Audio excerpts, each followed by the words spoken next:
Programang ito ay rated SPG. Striktong patnubay at gabay ng magulang ang kailangan. Maaaring may masiselang tema, lengguwahe, karahasan, sexual, horror o droga na hindi angkop sa mga bata.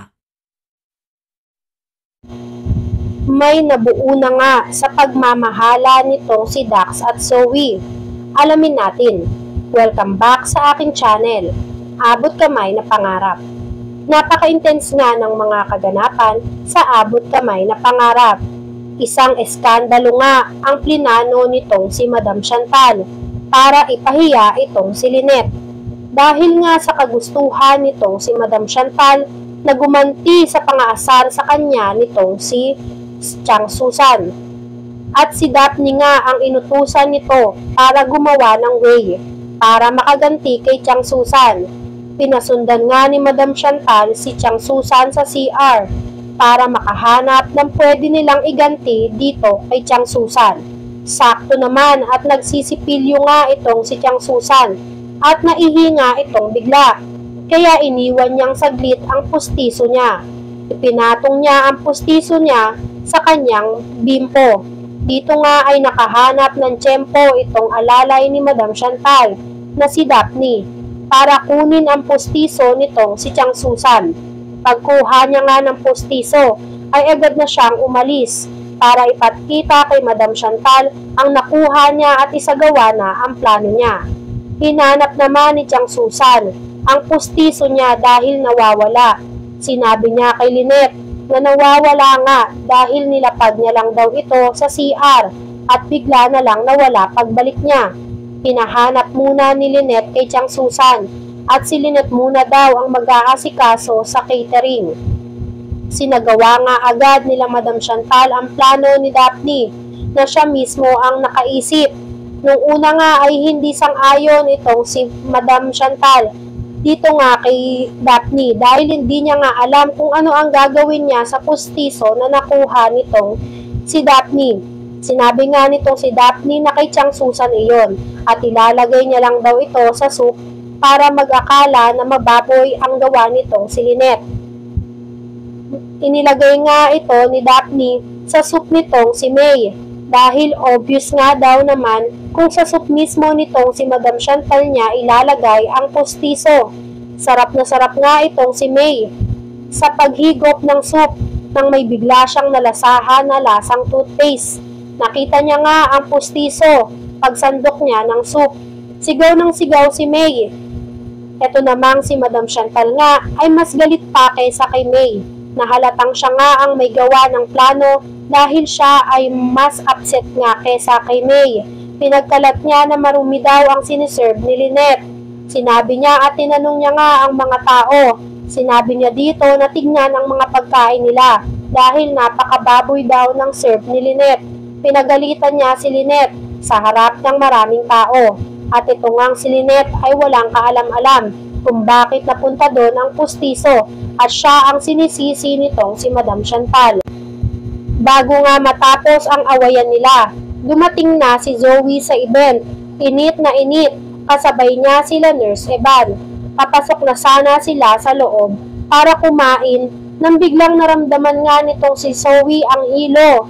Kaya tinawag nga si Nurse Evan para maalalayan siya. Pero huli na nga itong si Nurse Evan at dun nga ay bumagsak na nga itong si Zoe.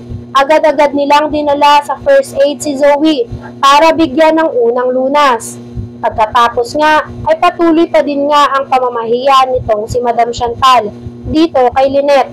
Nalaman nila na ang pustiso pala ay pagmamay-ari nga nitong si Chang Susan. Nagulat silang lahat. Pinagbinta nga ni Chang Susan si May na siya ang nagnakaw ng pustiso ni Chang Susan. Kaya naman nagtalo silang dalawa. Habang nagtatalo nga ay bigla na ngang humahangos itong si Nurse Evan papunta sa kanila. Nilapitan niya si RJ. Sinabi nito na nahimatay nga itong si Zoe at dinala nila sa first aid. Agad naman silang nagsialisan para tignan itong si Zoe. Natataranta nga din na umalis itong si Madam Chantal dahil hindi niya nga daw alam kung ano ang nangyari sa apo niyang si Zoe. Nag-aalala siya para kay Zoe. Nagising naman agad si Zoe at kinausap siya agad ni Annalyn. Kinamusta siya ni Annalyn. Pero gustong-gusto na nga ni Zoe na bumangon pero pinapahinga pa rin siya ni Annalyn. Palusot nga nitong si Zoe na sobrang init nga lang daw kaya siya nahimatay. Nagsidatingan nga sila RJ, kasama nga itong si Madam Chantal. Pinagbintangan agad ni Madam Chantal si Annalyn nang makita siya nito. Sinaktan daw ni Annalyn si Zoe. Gulat na gulat naman si Annalyn dahil siya na naman nga ang pinagbibintangan nitong si Madam Chantal. Pinagtanggol ulit nga nitong si Zoe si Annalyn dahil wala ngang kinalaman si Annalyn kung bakit siya nahilo. Sinabi niyang nahilo lang daw siya dahil sa init. Bumalik si RJ sa catering. Nilapitan niya si Lynette at tinanong siya ni Lynette kung kamusta na nga itong si Zoe at kung bakit ito nahimatay. Sinabi ni RJ na okay na si Zoe at nahimatay at nahilo lang siya. Nagtataka sila kung bakit nahilo si Zoe.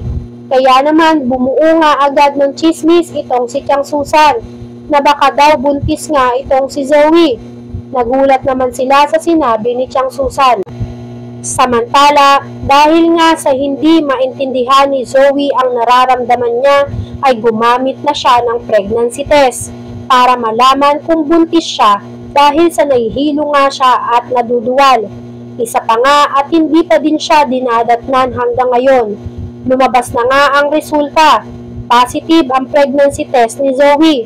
Magiging ina na nga itong si Zoe at hindi na siya makapaniwala sa nangyari. Paglabas niya nga ng CR, naabutan siya nitong si Annalyn. Sakto naman at bigla siyang naduwal, kaya inalalayan nga siya nitong si Annalyn. Samantala, kinausap na nga nitong si Nerissa si Dax na layuan na niya si Zoe dahil scripted lang daw ang lahat ng pagmamahala nila ni Zoe. Pero hindi naman pumayag itong si Dax dahil totoo daw na mahal niya nga itong si Zoe. Inoferan nga siya nitong si Nerissa ng malaking halaga ng pera para layuan nga itong si Zoe. Balik nga dito kay Annalyn at kay Zoe.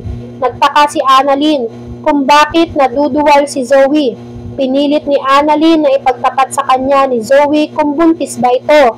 Hindi nga malaman nitong si Zoe kung sasabihin ba niya o ipagkakatiwala niya dito kay Annalyn ang sikreto niya na buntis nga siya. Tatanggapin kaya ni Dax ang offer ni Nerissa sa kanya? Nabigyan siya ng malaking halaga kapalit ng paglayo niya dito kay Zoe? Itutuloy kaya ni Zoe ang pagbubuntis niya? Ipagkakatiwala kaya ni Zoe kay Annalyn ang sikreto niya na buntis siya? Yan nga ang mga kaganapan at mga dapat nating abangan sa abot kamay na pangarap. Kung gusto niyo pa ng mga ganitong klaseng video, ay mag-subscribe at i-like itong video na to. Maraming salamat po. I got you!